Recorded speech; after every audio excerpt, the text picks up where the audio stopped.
Hello everyone, welcome to Coffee Cup Enlightenment. Today I'm going to talk about how to be strong.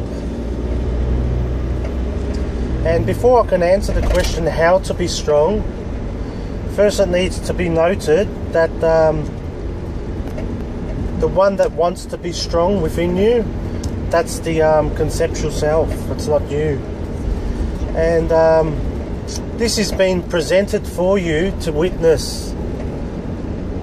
When you recognize that it's the conceptual self that wants to be strong and see it for what it is and see it's not you, then it disappears and there's no longer someone wanting to be strong within yourself.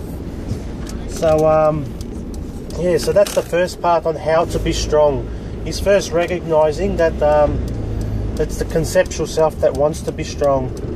And this sort of correlates with emotions generated also by the conceptual self, which is generally fear, fear-based emotions, which are generated by judgments about the world, which distort neutral reality, and then the judgments become your reality. They turn and manifest into emotions, and then the emotions perceived to be coming from the world. When you're in this state where this fear is generated and it's perceived as coming from the world, which is a distortion of neutral reality, then the conceptual self then comes in to be strong. So it is the conceptual self that generates judgments about the world, which then births corresponding fear. And when this fear is experienced, it is the conceptual self that strives to be strong to overcome this fear. It's quite mad because the whole lot's created by the conceptual self, but not really created by the conceptual self. It's created by your unobservedness of it all. When it is observed, it all just disappears. So it doesn't really matter that these games continue to play in you for a while. All that's needed is just to gradually recognize them each time they arise. And it's amidst that time when they arise, that's when the disidentification process occurs. That's the time when, as you're witnessing the conceptual self's emotions, the emotions that are generated from the judgments from the conceptual self, and you're witnessing the urge of the conceptual self to want to be strong, to overcome the emotions generated by the conceptual self, or rather by your identification with the judgments of the conceptual self. Ultimately, no emotions are generated by the conceptual self. It takes your identification with the conceptual self to generate emotions. If there's no identification, that is to say, you don't confuse the conceptual self for who you are. That is to say, you don't confuse the judgments of the conceptual self as who you are. You can see that they're coming from the conceptual self. Then no fear is birthed.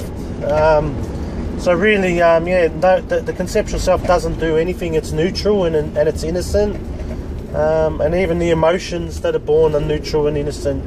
Fear is neutral and innocent. It's just a symbol letting you know that identification has occurred. So there's nothing personal in it. It's just a natural process that everyone goes through in this identification process, and it's just awaiting for you to see it, and then it undoes it, and then then you just lived without fear. And you also live without this conceptual self that continually strives to be strong. And then what's left is, it's not even the right words to say this, but what's left is the strongness that you already are. But even that's not necessarily necessary to say, because you are the entire universe in disguise. And how absurd to call your universalness strong, for you are everything. It's absurd to even call it that. So look out for all that. This whole gameplay of the one wanting to be strong and the judgments generated by the conceptual self they're all just awaiting for you to witness them. And none of it's personal, and when you do witness them, they disappear, and they pretty much very rarely come back. For some people, it might be possible that they disappear entirely, and that person is incapable of returning back to this one that wants to be strong. It cannot be generated. It can be, for some people, it can be so witnessed and so seen as self-evidently not who they are, that it shatters into a million pieces, and it's impossible for it to emerge again. And so too with judgments that generate fear as well. For some people, pretty much fear is very rare, but for some people, it's pretty. It can happen where fear is no longer evident in their lives. If there is some type of fear, it's just a primordial fear which responds to the situation, which is natural. This is intelligent fear.